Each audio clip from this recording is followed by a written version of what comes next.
Shalom, shalom, queridos. Bom dia, boa tarde ou boa noite. Não sei que horário você vai estar assistindo esse vídeo. Mais uma vez, eu tenho que falar baixinho. Já expliquei pra vocês que eu gravo aqui nas caladas da madrugada, noite ou da madrugada. E tem que fazer isso bem baixinho, né? Porque tá todo mundo dormindo. Mas eu espero que vocês possam me ouvir. Eu coloquei um fone aqui pra ver se de repente melhora, que eu percebi que o outro vídeo ficou bem baixinho, né? Mas que alegria poder estar aqui de novo com vocês, podendo participar, né, com um pouco de um compartilhar da palavra. Nós estamos falando sobre muitas questões, sobre o pós-Shavuot, trazendo alusões sobre um andar, sobre um atuar, sobre as precauções que nós temos que ter também, né? O pós-Shavuot é uma bênção nas nossas vidas, é um desbravar nas nossas vidas, mas também é um momento de continuarmos a ter cuidado para não sermos roubados, né, durante o processo mesmo do pós-Shavuot. Toda a cura, toda a libertação, toda a atuação de Deus em nossas vidas também requer cuidados, né, para que a gente não perca. Nós muitas vezes perdemos muitas coisas na nossa caminhada e não deve ser assim, é natural que seja assim muitas vezes, porque nós somos falíveis, né?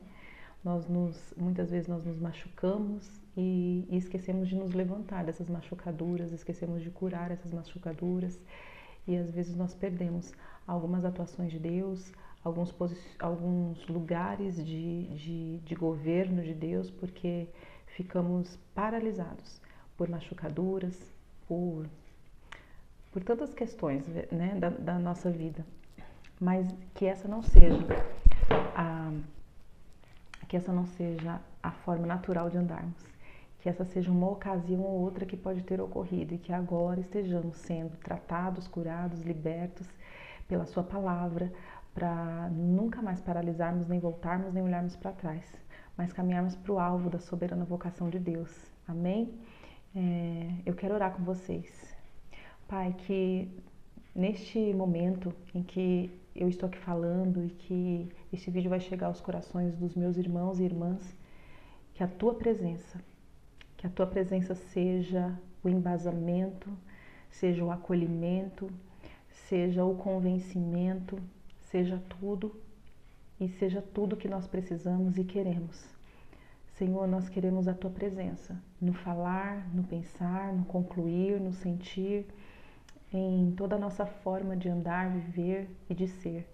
Em nome de Jesus, que a tua palavra seja, Senhor, aquilo que nos vestirá para sermos conduzidos desta forma. Amém. Hoje nós vamos falar um pouco dentro do pensamento de pós-Shavuot, né, da sua palavra, num texto de Êxodo, capítulo 33, versículo 15. O tema que eu quero abordar aqui é a promessa, a presença vale mais que a promessa. Tem uma canção que eu já cantei até em áudio, gravei um áudio e mandei no grupo do Ministério Techuvá. Não sei se os irmãos vão lembrar, mas é uma canção que eu amo e é uma oração. É uma oração cantada que eu sempre faço ao Senhor. Às vezes quando eu não sei muito bem o que falar, eu canto. E eu canto esta canção como abertura de alguma oração. Vou cantar um pedacinho aqui para vocês, que fala assim: não almejo nada que o mundo dá, pois meu coração deseja sem parar só a tua presença. Só a tua presença, prata e ouro, não se pode comparar.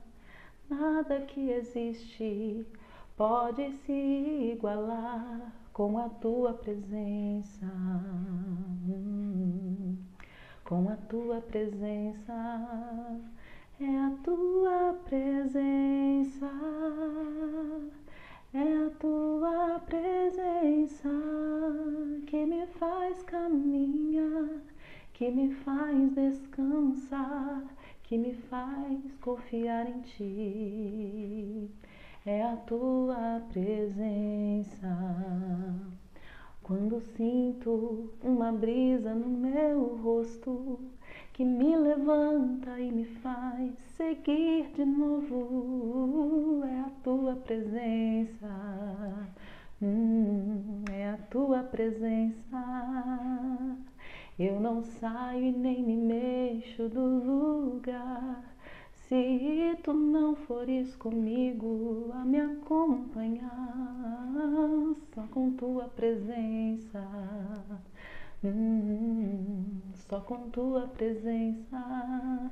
É a tua presença, é a tua presença que me faz caminhar, que me faz descansar, que me faz confiar em ti. É a tua presença.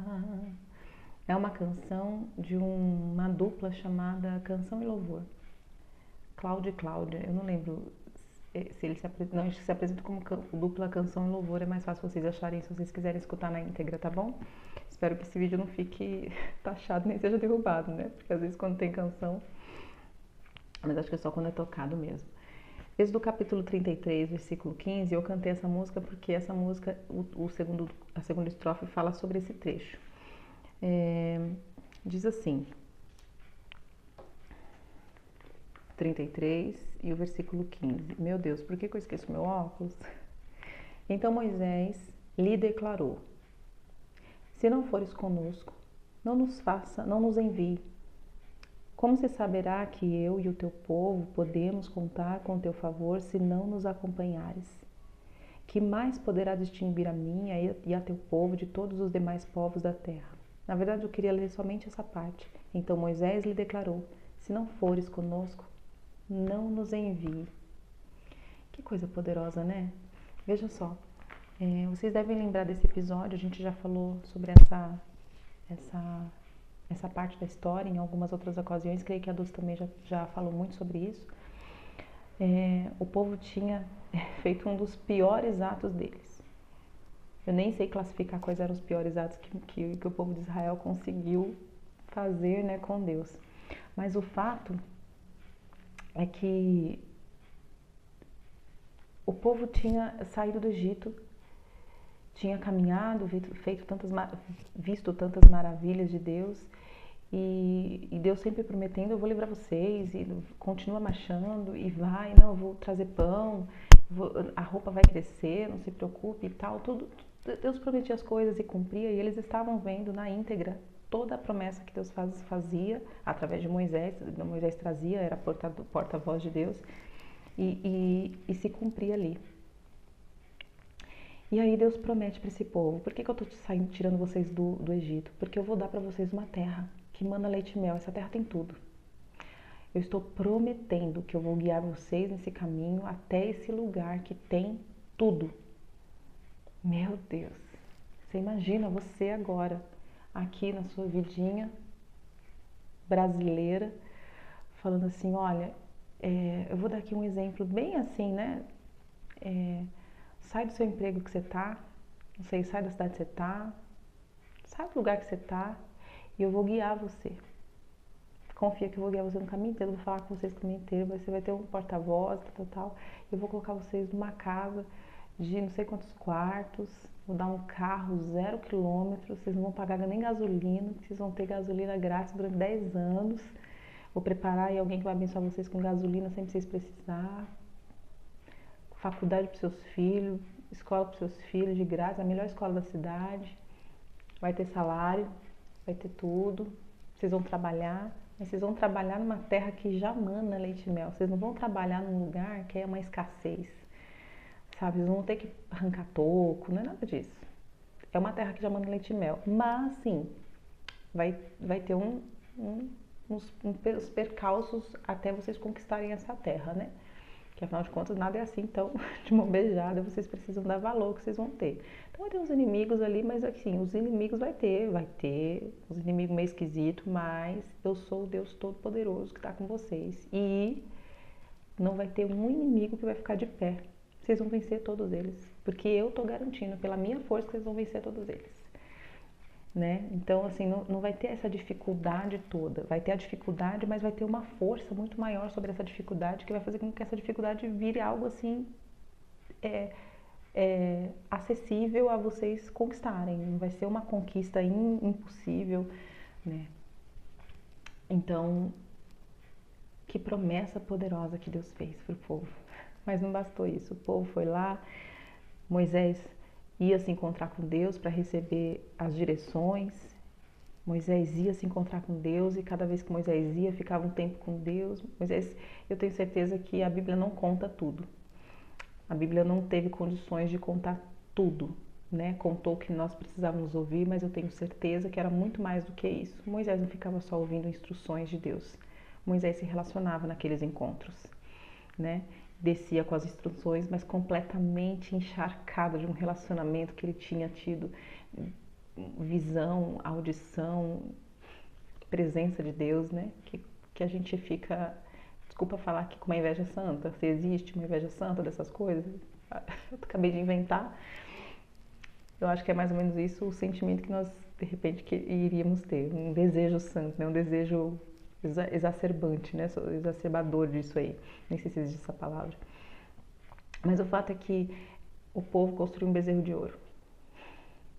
Construiu um bezerro de ouro para adorar esse bezerro de ouro, simplesmente porque a promessa estava demorando de cumprir. Quer dizer, não era nem a promessa ainda, né? Era a descida de Moisés. Não era nem a promessa, era só a descida de Moisés. E aí vocês sabem da história, tudo que aconteceu.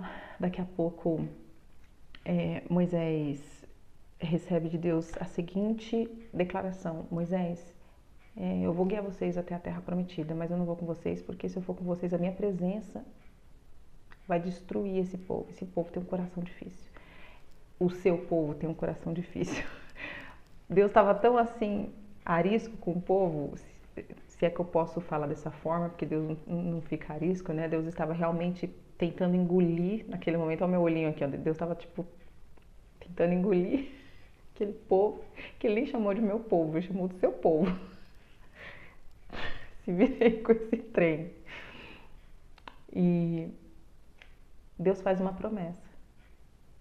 Ali foi uma promessa, foi uma declaração, mas quase uma promessa, né? Vocês vão, vou guiar vocês, eu vou dar terra, tá tudo certo, não vou deixar de cumprir isso aqui, mas eu não vou com vocês não. Eu vou abençoar vocês, né? Vamos ler aqui, ó, 33. Depois ordenou o Senhor a Moisés, saia deste lugar com o povo que você tirou do Egito. Nem foi mais ele que tirou, foi o Moisés.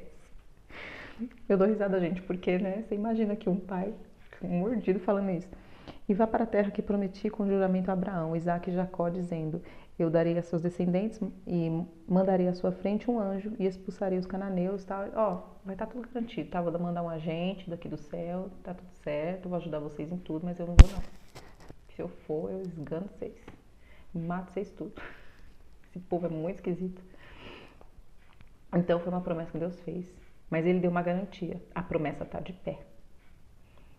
A promessa está de pé. Eu vou dar essa terra porque eu prometi aos meus servos. A promessa está de pé. Eu não vou descumprir a minha promessa. Vai, pode sair do lugar e caminha, porque eu estou guiando vocês.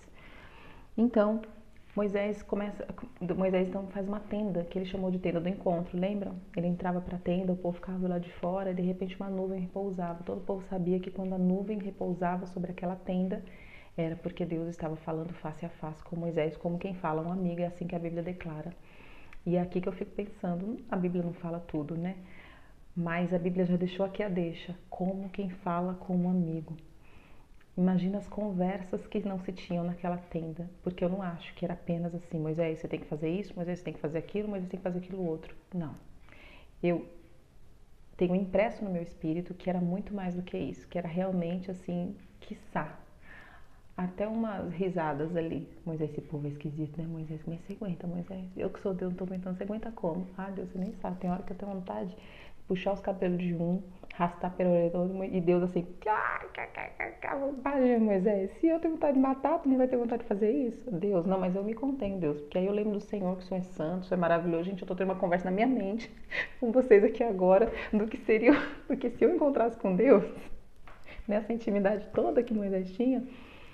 Eu acho que a santidade iria dar lugar a essa intimidade tão perfeita, assim, de falar, Deus, não, Deus, mas eu também sou ruim que nem ele, então só tô aqui porque o Senhor tá me aguentando também, né? Não fala a verdade, o Senhor às vezes não quer me puxar as orelhas, e Deus fala assim, não, mas, Tá. Pode rir comigo um pouco, queridos. Eu viajo na maionese sim, porque eu fico imaginando essas coisas, como que não deveria ser. E eu não coloco muita rigidez. Eu coloco santidade, mas eu não coloco um Deus rígido, sabe? Que carrancudo, que não fala nada com nada, que só dá ordem, que só... Não, eu imagino um Deus extremamente agradável, porque Moisés queria ficar lá. A tenda do encontro. Ele fez um lugar especial. Eu vou fazer essa tenda do encontro. Eu acho que é por isso que Pedro falou assim: vamos fazer uma tenda, igual Moisés fez, uma tenda do encontro aqui. A gente vai ficar aqui com Deus. Nossa, vai ser maravilhoso, né? Entendo, Pedro. Então, Moisés sai dessa tenda, o povo ficava ali, e quando Moisés estava lá dentro, o povo ficava do lado de fora, e de pé, e adorava o Senhor. Josué ficava na porta, porque ele era auxiliar e ele estava de perto. Eu imagino que o coração de Josué ficava assim: um dia eu terei essa intimidade que Moisés tem com Deus. Eu não sei como, mas eu vou aprender a ter essa intimidade. Eu tenho que ver tudo que Moisés faz, porque eu tenho que ser como ele, porque se eu for como ele, eu vou ter essa intimidade. Josué não queria o cargo de Moisés. Josué queria a intimidade que Moisés tinha. Não a intimidade de Moisés, a intimidade dele mesmo com Deus. Josué não queria o lugar. Josué queria um lugar para ele. Enquanto o povo se contentava em ficar de longe, vendo uma nuvem em cima de uma tenda e adorava lá de longe. Porque acho que para o povo estava bastante cômodo ter alguém que guiasse e eles tivessem a promessa concluída na vida deles. E aqui eu quero parar para pensar na primeira coisa que nós devemos ter cuidados no pós-Shavuot. A gente precisa ter cuidado nesse vislumbrar da glória, porque, gente, enquanto nós estamos vivendo aquele período, né, de festa, a gente buscando, a gente orando, renunciando e vislumbrando as coisas que as festas prometem, porque as festas do Senhor têm promessas, as festas do Senhor têm bênçãos liberadas. Nós precisamos ter cuidado para não sermos como esse povo que fica de longe, aguardando, adorando, mas porque temos garantias de promessas. Mas a gente precisa ser como esse Josué, que fica na porta da tenda do encontro pensando: eu vou conquistar um lugar de intimidade. Até chegar esse momento de ser como Moisés. Eu tenho um lugar de intimidade com Deus. Isso me importa mais do que a promessa. A presença vale mais do que a promessa. Josué não estava pensando em promessa. Eu tenho certeza que Josué estava, sim, deliberando um caminho também diferenciado daquele povo, um caminho que o levasse até a intimidade com Deus. Então a gente vai aqui para esse momento onde Deus fala novamente com Moisés. Quer dizer que Moisés mais uma vez fala com Deus e fala assim: Deus, eu entendi. E eu quero pensar que houveram tantas rugas no relacionamento do povo, que eu já falei com Deus, né? O pior delas foi o bezerro. E eu sei que nesse período o povo tinha uma noção de quem era Deus, porque o propósito, a promessa, me faz ter noção de quem é Deus. Né? Quando um Deus tão grandioso promete coisas tão grandiosas, o mínimo que nós pensamos: ele é muito poderoso, me faz ter noção. A promessa também me faz entender muitas vezes, principalmente quando Deus fala, porque às vezes Deus fala mais de uma vez, né, sobre o propósito da nossa vida, sobre o ministério que tem conosco, sobre a forma que Ele quer nos usar para atuar. Então, nos faz entender o sistema dele, nos faz entender que, embora isso tudo que existe, né, entender o sistema, entender quem Deus é, entender como Ele atua, é necessário e é maravilhoso. Mas a gente tem que tomar cuidado para não tornar isso maior e mais poderoso dentro de nós. Vislumbrar tudo isso a ponto de perder o foco da presença de Deus. Porque é isso que acontece com muita gente. Muita gente recebe uma promessa: ó, você vai ser apóstolo, você vai ser pastor, você vai ser cantor, você vai ser intercessor, você vai ser conselheiro de pessoas, você vai ser mantenedor de ministério, você vai entrar em tal lugar, você vai conquistar tal coisa, você vai tal, não sei o que, eu vou te dar e tal, e eu fico vislumbrada com aquilo, e realmente, muitas vezes, de uma maneira santa até, de uma maneira de boa intenção, vou colocar aqui, eu começo a buscar meios de me tornar acessível, de me tornar compatível com essa promessa. E às vezes começo a entender muito sobre promessa, né? Então eu me especializo nisso, me especializo naquilo, começo a falar melhor nisso, começo a atuar melhor assim, começo a... Quando eu vejo, eu tô expert em tudo isso, eu tô expert em alguém que sabe caminhar até chegar na promessa e ter a promessa concluída na vida. Mas estou falida em presença de Deus. Falida em presença de Deus, porque eu busquei tantas coisas, mas eu esqueci da presença. A gente precisa ter cuidado com isso. Isso é algo passível e que pode acontecer no pós-Shavuot. Não, agora eu tô acessando chaves, revelações e tal, e de repente eu esqueci que o mais importante é o Senhor e não a sua revelação, né? A primeira coisa que Moisés entendeu foi o plano, a forma, guardou bem o que Deus disse, mas, no entanto, tantas e tantas vezes, encontrando-se com Deus na tenda do encontro, nos montes, encontrando-se com Deus, com a sua presença, o fez desejar cada vez menos, o fez vislumbrar menos a promessa e desejar cada vez mais a presença, porque a primeira coisa que ele perguntou não foi dúvida da sua promessa. O Senhor prometeu que vai me levar, o Senhor prometeu que vai nos fazer conquistar, o Senhor prometeu, mas eu não estou vendo o Senhor falando que vai conosco. Acaso o Senhor já não tinha falado que não iria? Olha comigo com Moisés, como foi interessante essa forma de Moisés abordar Deus, né? Deus já tinha falado que não ia, que ia mandar um anjo, já tinha instruído tudo, não entendia tudo, mas aqui tem certeza que o Senhor não vai? Então assim, se o Senhor não vai, faz a gente sair daqui não, que aqui ainda tem a tua presença aqui, ó, nessa tenda do encontro, ainda tem a tua presença, e se eu perder tudo isso? Olha como que Moisés estava preocupado. Eu abro mão da promessa, mas eu não abro mão da tua presença. Eles podem abrir, eu não abro. Segunda coisa é que a promessa e o seu cumprimento deve ser uma forma de honrarmos o Senhor. O povo não entendia isso. O povo queria muito a promessa, né? Às vezes não queria, às vezes queria, o povo era meio volúvel. Mas nas nossas vidas aqui hoje, olhando para o exemplo deles, nós devemos realmente honrar ao Senhor, sendo pessoas viáveis para o cumprimento da sua promessa. Porque quando a promessa de Deus se cumpre na nossa vida, o mínimo que acontece é as pessoas verem que existe um Deus poderoso, que continua falando e fazendo maravilhas na terra através de nós.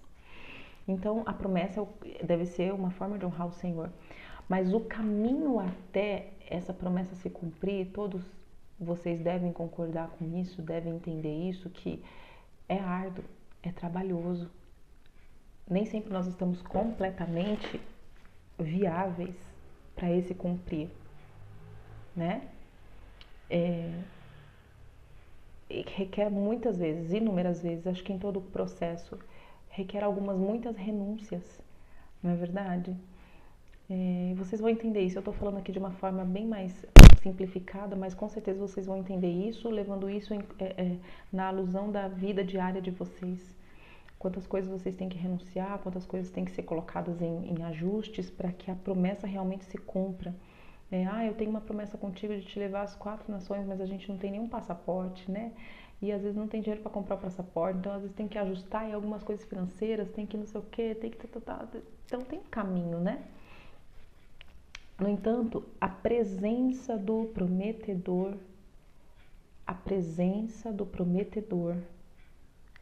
é garantia de ajuda. A presença de quem prometeu a promessa é a garantia da ajuda, é a garantia de sustento, é a garantia de abrigo, é a garantia de descanso. Deus falou com Moisés o seguinte: eu vou. Depois de tudo isso que você falou, estou convencido, estou comovido. Você me convenceu, eu vou com vocês. A minha presença vai contigo e lhe darei descanso. Está nesse mesmo texto, 33:14, Êxodo 33:14. A palavra descanso, nesse texto aqui, eu não sei falar hebraico, está escrito, no hebraico é nuach, N-U-W-A-C-H, nuach, né? Nuach, que significa estabelecer. Sei que meu filho tinha acordado. Deixa eu fechar aqui. Que significa estabelecer, permanecer, lugar de descanso. E em outros cognatos também tem a mesma expressão para a intenção de fazer esquecer.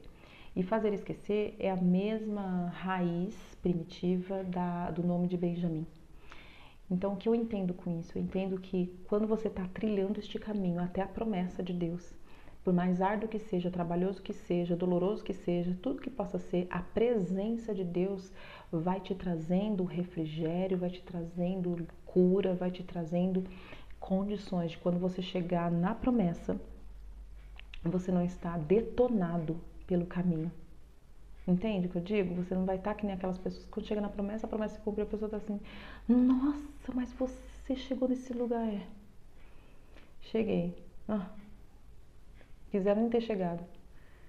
Nossa, tanta dor de cabeça. Nossa, sabe assim? A pessoa já tá tipo assim, não, eu preferia nem ter essa promessa mais. Por quê? Porque a pessoa só viveu em prol da promessa. Não teve a presença. A promessa serve para que você se apegue à presença. Por isso o Senhor falou assim, a minha presença vai contigo. Tá, já era o bastante. E eu lhe darei descanso. Eu lhe darei permanência, você não vai desistir. Eu lhe darei estabelecimento, você não vai se perder em quem você é. Eu lhe darei um lugar de descanso. Quando você estiver muito aflito, eu tenho em mim um lugar de descanso, a Shalom. Você vai estar em mim, porque a minha presença vai estar. Eu estou contigo.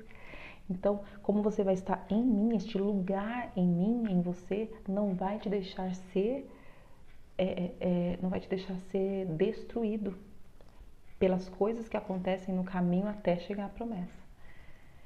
E que em nome de Jesus isso seja sobre a nossa vida, que nós estejamos voltados para a presença de Deus de uma tal forma que o caminho até a promessa não venha nos deteriorar, fragmentar-nos. Eu não estou falando que a promessa de Deus nos fragmenta, eu estou falando que o processo pode trazer coisas, ataques, pode trazer, o diabo sabe, né? O próprio diabo se levanta para não permitir que essa promessa se cumpra, justamente para nos fragmentar, para nos desestabilizar durante esse processo e não nos deixar chegar lá íntegros. Eu vou falar sobre isso daqui a pouco. A Bíblia vai dizer também que Moisés aproveitou aquele momento e falou assim, então me deixa ver a tua glória.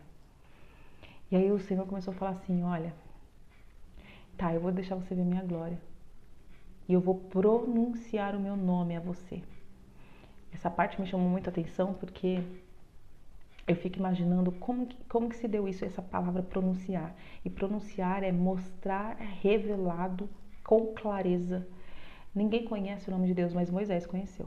Porque ele falou, eu vou te revelar qual é o meu nome. Até aquele momento de tantos encontros na tenda, Deus não tinha pronunciado o seu próprio nome. Imagina você conversar com alguém e falar assim, mas aqui, qual que é seu nome inteiro? Não, me chama de Theo.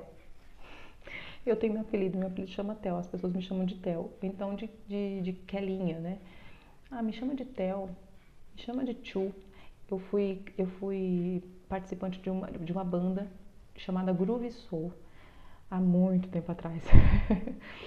Eu fui uma das integrantes dessa banda de AC/DC jazz evangélico e tinha duas Kellys. Tinha uma Kelly já na época e eu entrei numa transição em que ela estava quase para sair da banda e eu entrei, então tinha duas Kellys. Aí então ficou a Kelly One e a Kelly Two. Então ninguém chamava de Kelly, todo mundo chamava a One e a Two. Então você imagina aqui agora que eu vou ser sua amiga e aí você fala, qual é o seu nome? Você pode me chamar de Two.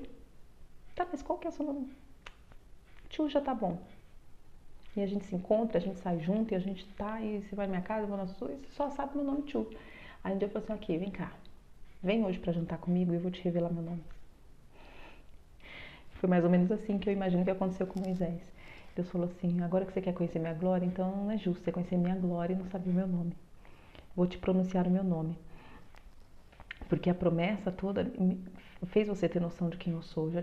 Eu já revelei tantas coisas, né? Eu fui o que eu fui para vocês em todo esse tempo de caminhada de deserto, de saída de Egito e tudo mais. Mas agora eu vou pronunciar o meu nome. E eu quero aqui falar 3 coisas sobre isso. A primeira é que na sua presença nós temos a revelação dele. Na promessa, não. A promessa nos faz ter noção de quem ele é, mas somente na presença dele nós temos revelação dele. Na promessa eu tenho a revelação de mim mesma. Porque é durante o processo, para o cumprimento da promessa até a chegada de lá, que eu sei quem eu sou de verdade. Que eu sei que eu posso ser uma pessoa que desiste fácil, que eu sei que eu não sou firme naquilo que eu sou, que eu sei que eu posso me perder fácil, que eu sei que muitas vezes sou obstinada. O povo de Israel se revelou durante o processo da promessa, não é? Se revelou obstinado, se revelou vacilante, se revelou duvidoso, murmurador, se revelou tantas coisas. Moisés se revelou firme. Então, durante o processo da promessa, eu só tenho revelação de mim mesma, mas na presença eu tenho a revelação dele, de quem ele é para mim.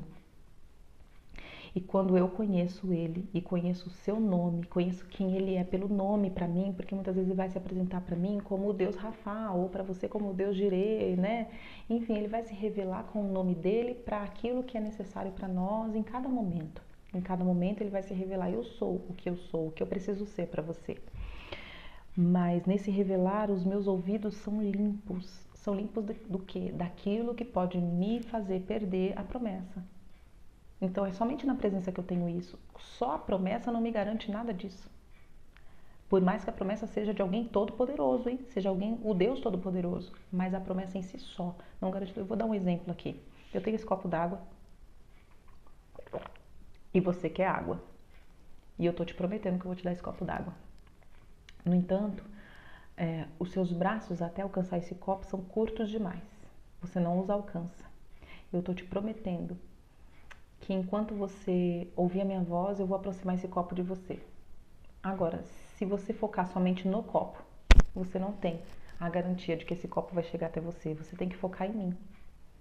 Então, esse copo chega até você.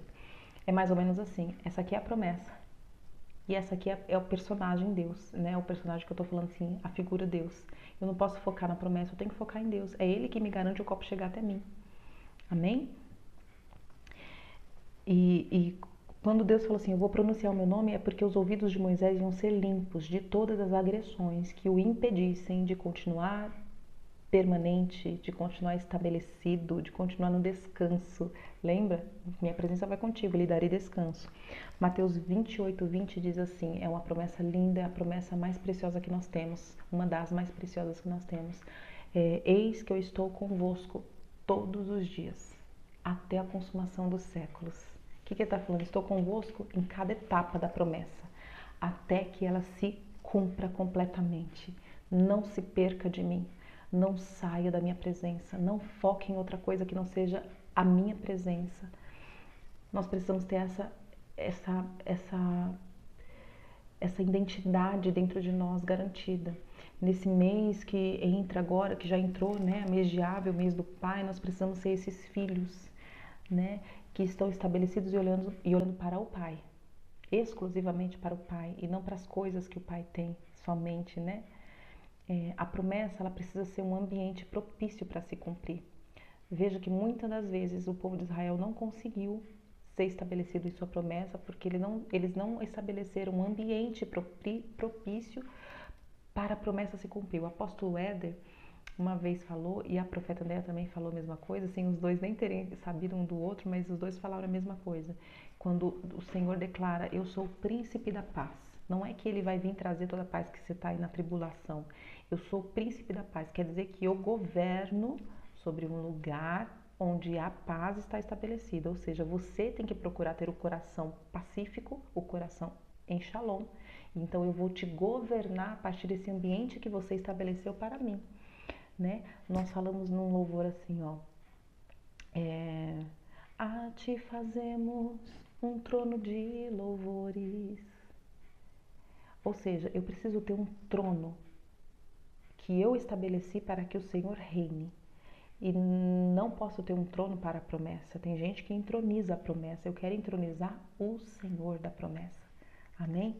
Só a promessa garante cura, alegria, forças suficientes e integridade suficiente. Vejam uma passagem que está em Gênesis capítulo 17, versículo 1, você vai lembrar. Deus chega a Abrão e promete para ele. A primeira coisa que Deus fala, sou Deus Todo-Poderoso. Naquele momento, não foi Abrão que instou o Senhor, foi Deus quem o chamou para essa aliança e Deus já o chamou se apresentando. Eu sou Deus Todo-Poderoso. Anda na minha presença. Eu estou te falando isso porque eu vou te fazer uma promessa ainda, mas eu não quero que você ande nela, eu quero que você ande na minha presença. e ser perfeito. A palavra perfeito aqui significa no hebraico completo, total, inteiro, são, saudável, integral. Anda na minha presença. E aí ele dá uma ordem para a alma de Abrão. Ele não está pedindo que Abraão seja somente daquele jeito. Ele está ecoando sobre a vida de Abrão o que vai acontecer. Anda na minha presença. Na minha presença, ser perfeito, ser completo, ser inteiro, ser íntegro. Você vai chegar até a promessa sem rusgas. Você vai chegar até a minha promessa sem ser defraudado. Você vai chegar até a minha promessa. Você vai ter ambiente propício para que a minha promessa se cumpra sobre você. Ali não foi uma ordenança. Se você olhar bem, você vai ver que ali foi o momento em que Deus dá um decreto sobre Abrão. Anda na minha presença. E agora o decreto: ser perfeito, ser inteiro, ser completo. Enquanto você anda na minha presença. Enquanto eu andar na promessa somente, eu posso falir. Enquanto eu ando na presença, eu me torno completa. Amém? Que o Senhor nos abençoe. Que o Senhor te abençoe, que o Senhor te torne uma pessoa como Josué, que mesmo que você ainda não chegou na completa intimidade, você está observando como chegar através de cada momento de Shavuot, que nesse mês de Pai, você esteja na porta da tenda do Pai, batendo, insistindo para entrar neste lugar de intimidade. Que você não se perca por causa de nenhum vislumbre, de qualquer coisa que seja a respeito das promessas, das bênçãos, das vitórias, mas que você se vislumbre e faça como Davi: Senhor, eu quero ficar na tua presença para contemplar a tua formosura.